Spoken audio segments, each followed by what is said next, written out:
Rasulillah salatullah salamullah ala yasin habibillah. Sadayana salatullah salamullah ala taha rasulillah salatullah salamullah ala yasin habibillah salatullah salamullah ala taha rasulillah salatullah salamullah ala yasin habibillah tawassalna bismillah wa bil hadi rasulillah wa kulli mujahidin lillah bi ahlil badri ya Allah. Semuanya salatullah ala taha rasulillah salatullah salamullah ala yasin habibillah. Anu dipangkar salatullah salamullah ala taha rasulillah salatullah salamullah ala yasin habibillah. Ilahi salimil ummah minal afati wan niqmah wa min hammi wa min ghumma bi ahlil badri ya Allah. Sadayana salatullah salamullah ala taha rasulillah salatullah salamullah ala yasin habibillah. Yang di depan salatullah salamullah ala taha rasulillah salatullah salamullah ala yasin habibillah. Ilahi najina wakshif jami'a adiyati wasrif makaidal ida wal tuf bi ahlil badri ya Allah. Salatullah salamullah ala taha rasulillah salatullah salamullah ala yasin habibillah. Sekali lagi salatullah salamullah ala taha rasulillah salatullah salamullah ala yasin habibillah ala yasin habibillah ala yasin habibillah. Allahumma salli wa sallim wa barik alaihi. Allahumma salli wa sallim wa barik alaihi.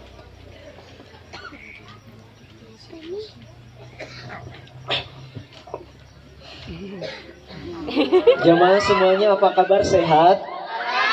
Alhamdulillah. Masyarakat kampung Parung kumaha daramang? Alhamdulillah. Carager?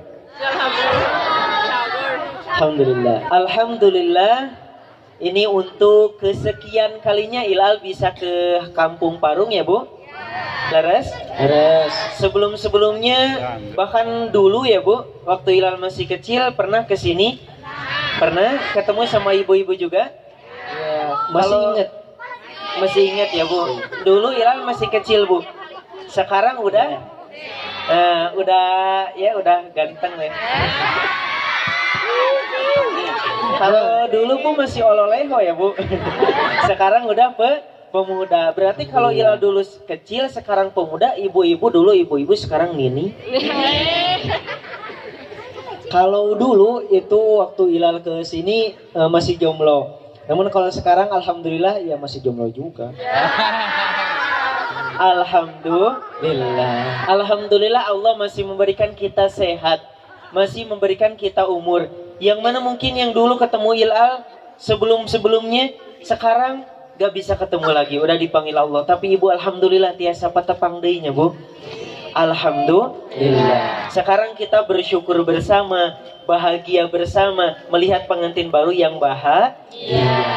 Teh Yuli sama Aa Meta. Alhamdulillah. Itu nu mana pengantinna? Oh, laras Teh Yuli Ameta. Oh, pulang. Alhamdulillah. Capek.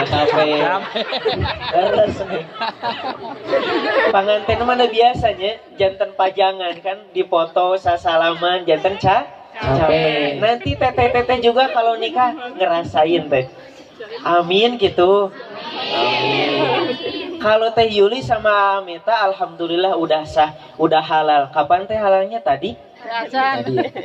Udah tadi. Alhamdulillah. Kalau teteh ini yang sebelah sini kapan teh? Besok. Insya Allah, semoga Allah memberikan rezeki, memberikan umur, memberikan jodoh yang soleh-solehah. Amin. Ini tarik. Salawatin. Hadirin ejeng hadirat, muslimin ejeng muslimat, bapak-bapak ejeng ibu-ibu. Udah. Berbicara tentang cinta. Cinta adalah hal istimewa dalam kehidupan yang dimiliki oleh setiap insan yang bernyawa. Rasa itu tumbuh di mana saja dan kapan saja. Pagi, siang, sore, malam. Ada yang merasakan cinta. Yang di Asia, yang di Amerika, yang di Eropa, yang di Afrika, yang di Australia, yang di Kampung Parung. Ada yang merasakan cinta. Bahkan banyak orang yang lalai jaga kolbu, tak sadar diri bahwa ia sedang tergila-gila oleh cinta. Astagfirullahaladzim.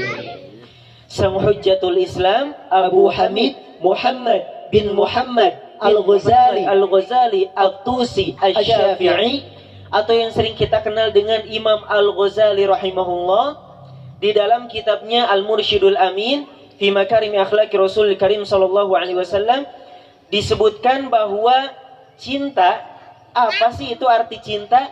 Wa huwa ayyamila tabu ilaihi likaunihi ladidan indahu. Cinta merupakan kecenderungan alami, perasaan alami seorang manusia yang mana condong atau tergila-gila oleh sesuatu yang ia cintai. Coba saji-saji sahabat ngaji, apakah pernah merasakan cinta? Pernah teh? Pernah atau sedang? Sedang ya. Yang bilang gak pernah merasakan cinta pasti bohong. Itu buktinya tadi sebelum teteh gadis bapak dan ibu berangkat ke acara ini, di kamar surungan serengeh dulu di depan kaca. Alah. Yang kegeeran merasakan sangat cantik, saking cantiknya teteh sebelum berangkat ke sini ketika ngaca, aduh abi teh asa mirip Syahrini. Padahal jauh ya Bu. Itulah realita cinta Allah. Lalu yang jadi pertanyaan, apa sih yang paling dicintai manusia di dunia? Hartakah? Tidak. Coba kalau yang punya harta banyak, orang kaya, dikasih satu penyakit aja sama Allah, apakah dia akan terus menyimpan hartanya tanpa digunakan untuk berobat? Tidak. Jawabannya, oh tidak. Bulan aja jamilah bukan jamidong. Sirup aja belewah bukan kadong-dong. Duren aja dibelah bukan dibedong.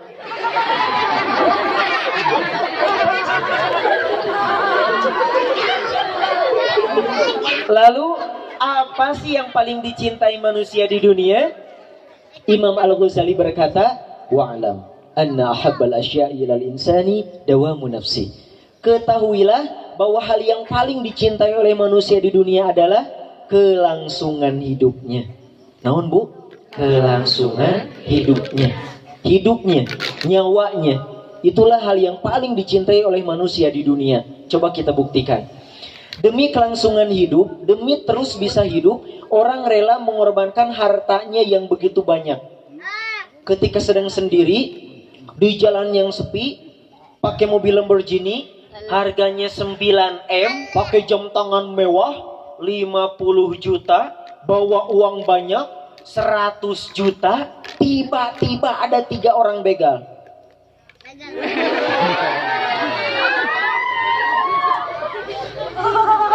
Maka yang dibegal tidak berpikir panjang lagi, langsung menyerahkan hartanya yang dikumpulkan padahal dengan susah payah, dikumpulkan dengan waktu lama, tapi demi kelangsungan hidup, demi terus bisa hidup, harta bisa diganti, nyawa tak ada pengganti. Leres bu? Demi kelangsungan hidup ada orang yang rela mengorbankan anggota tubuhnya. Padahal kita tahu anggota tubuh itu sesuatu yang diciptakan sekali, tidak bisa temu lagi, tidak bisa terulang lagi. Misalnya ada seorang bapak-bapak yang terkena infeksi di kelingkingnya. Di apanya bu? Kelingking. Kalau bahasa kerennya apa? Cingil. Di apanya? Di cingilnya. Terkena infeksi di cingirnya. Kemudian bapak itu konsultasi ke dokter, berobat ke dokter. Kata dokter, Bapak, supaya infeksinya tidak menyebar ke seluruh tubuh, maka kelingking Bapak harus diamputasi, harus dipotong.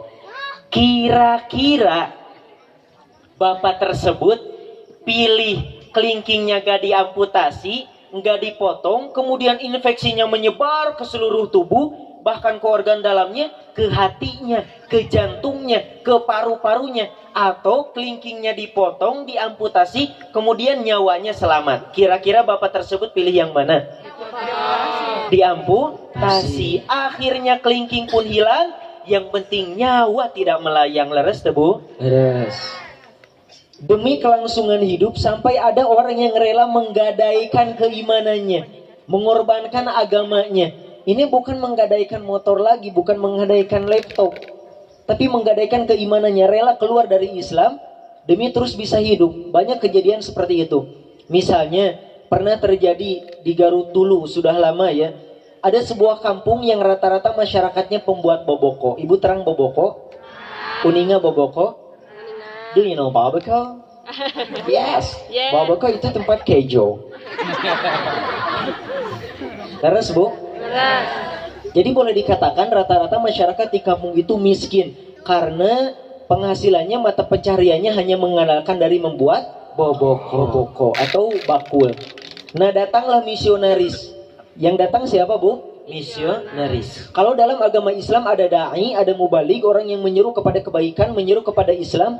Nah di Kristen juga ada sama misinya, yaitu tugas misionaris. Da'inya Kristen itu misionaris. Datang ke kampung tersebut, menawarkan jaminan hidup, menawarkan harta, menawarkan pakaian. Akhirnya apa yang terjadi? Satu kampung masuk Kristen.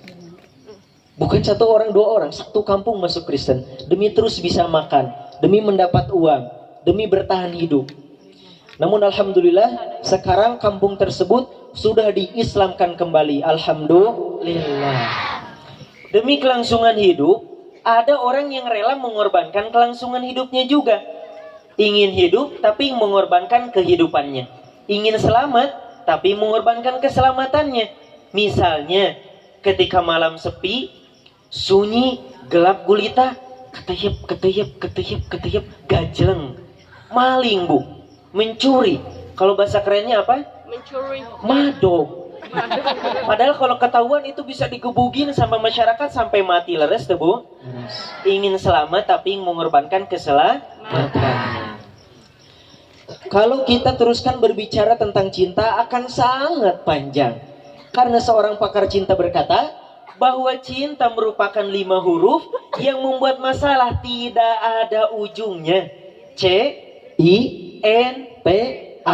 Cinta. Bertahan satu cinta. Bertahan satu C-I-N-T-A. Bertahan satu cinta. Bertahan satu C-I-N-T-A. Ini oge arapa. Kade eta gigi palsu coploknya nih. Lajengkeun. Yang muda, yang tua, semuanya punya caranya sendiri untuk membahas perkara cinta. Namun yang masih jadi pertanyaan, di manakah perahu cinta harus berlabuh? Kepada siapakah kita harus memfokuskan, memprioritaskan cinta kita? Hakikatnya cinta kita harus difokuskan kepada Allah. Setuju? Di dalam kitab Nadratun Na'im disebutkan bahwa cinta terbagi menjadi 3. Sabaraha bu? 3. Sabaraha? 3. Berapa? 1. Mahabbatullahi ta'ala, cinta Allah ta'ala. 2. Mahabbatur Rasuli sallallahu alaihi wasallam, cinta kepada Rasulullah sallallahu alaihi wasallam. Dan 3. Mahabbatul khalqi, cinta makhluk. Jadi apabila kita ingin cinta, maka cintailah yang 3 tadi. Hadirin, bababar. 1. Mahabbatullahi ta'ala, cinta Allah Ta'ala. Cinta kasahabu Allah. Dalam Quran surat Al-Baqarah ayat 165, Allah berfirman, A'udzu billahi minasy syaithanir rajim. Walladzina amanu asyaddu hubban lillah. Adapun orang-orang yang beriman amat sangat mencintai Allah. Cinta kepada Allah adalah hal yang sangat istimewa, hal yang sangat berharga yang hanya dimiliki oleh orang-orang beriman. Jadi kalau kita mau tahu diri kita ini sudah benar gak sih jadi mukmin, jadi orang beriman, tes, teliti, selidiki apakah kita sudah benar-benar mencintai Allah. Karena salah satu sifat orang beriman adalah mencintai Allah. Cinta kepada Allah artinya kecondongan, kebergantungan, penghambaan di dalam hati yang paling dalam hanya kepada Allah. Allah menjadi nomor 1, Allah adalah segalanya. Namun perlu diketahui bahwa cinta kepada Allah itu tidak cukup hanya di lisan. Tidak cukup hanya di lisan. Sebagaimana kebanyakan anak muda zaman now, I love you beb, I love you encai. Iya. Cinta tak cukup di lisan. Jangan omong doang, lambai hung. Jangan omdo. Cinta harus dibuktikan, harus ada pembuktiannya. Begitupun cinta kepada Allah. Bagaimana sih caranya kita membuktikan bahwa kita ini cinta kepada Allah? Banyak sekali bu caranya. Di antaranya ada 3. Yaitu 1, dengan mencintai Al-Quran. 2, cinta kepada utusan Allah Rasulullah SAW. Dan 3, cinta akhirat lebih dari cinta dunia. Cara mencintai Allah yang pertama, cinta kepada apa bu? Al-Quran. Dengan mencintai Al-Quran. Dari Ibnu Mas'ud radhiyallahu anhu ia berkata, "Man kana yuhibbu an ya'lama annahu yuhibbu Allah 'azza wa jalla falya'rid nafsahu 'ala al-Qur'an. Fa inna habba al-Qur'an fa huwa yuhibbu Allah 'azza wa jalla. Fa innamal Qur'an kalamullah 'azza wa jalla."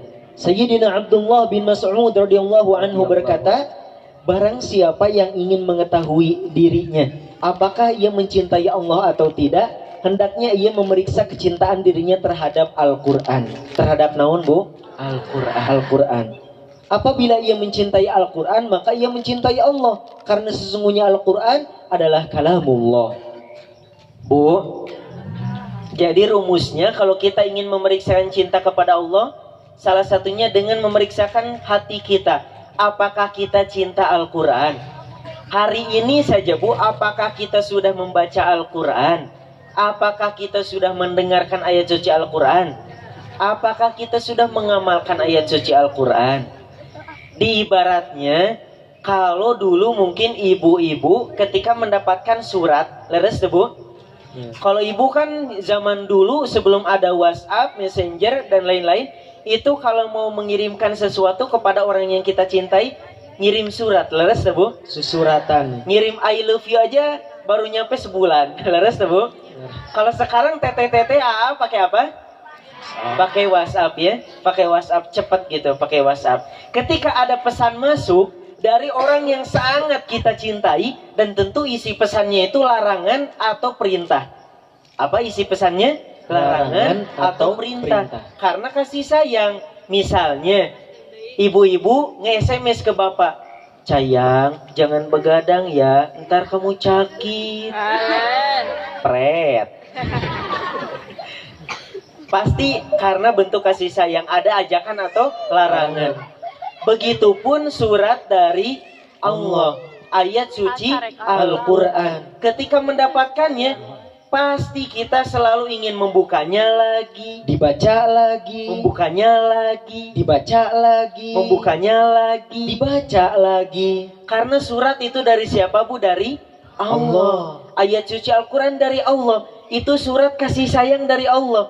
Seharusnya kita selalu ingin membukanya, selalu ingin melihatnya. Karena itu pesan kasih sayang dari Allah. Masya Allah. Selain itu kita juga ingin selalu mengingat-ingat orang yang mengirim suratnya.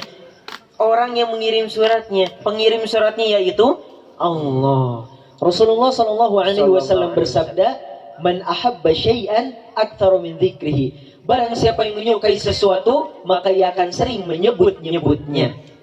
Menyebut-nyebut, mengingat-ingat itu tanda cinta terhadap apa yang sering disebut, apa yang sering diingat.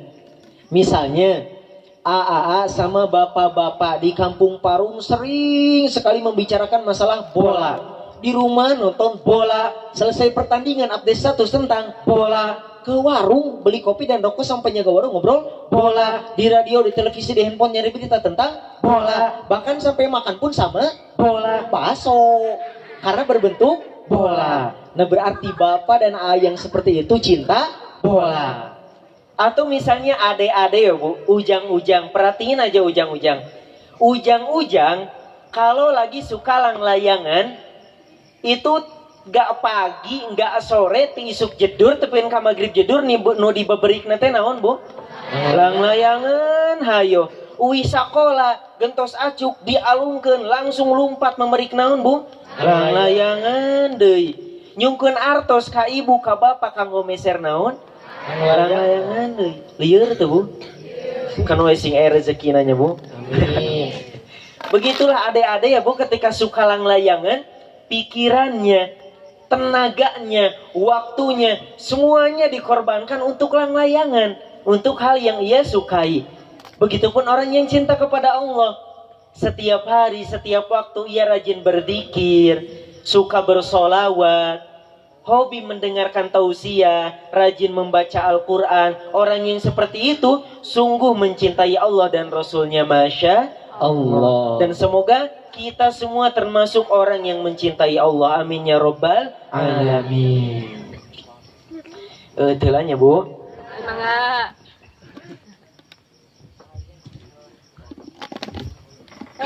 Susu.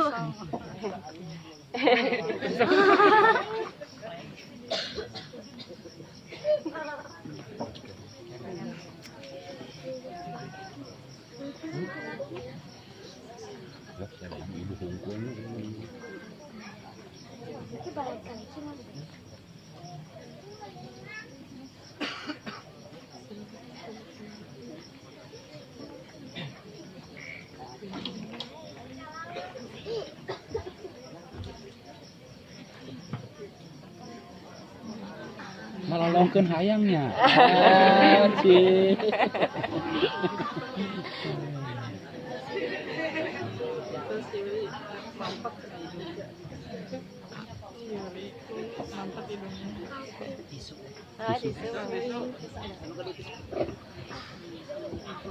Seger Bu? Alhamdulillah. Ibu-ibu yang ngeut? Ketos beresnya Bu. Sok. Lajengkeun? Teraskeun? Masih semangat? Masih. Tadi baru cara mencintai Allah, cara yang keberapa tadi? Yang ke-1, yang pertama. Sekarang cara yang kedua. Cara yang kedua, gimana sih supaya kita bisa mencintai Allah? Cara yang kedua dengan cara mencintai kekasih Allah, utusan Allah, yaitu Nabi Muhammad sallallahu alaihi wasallam.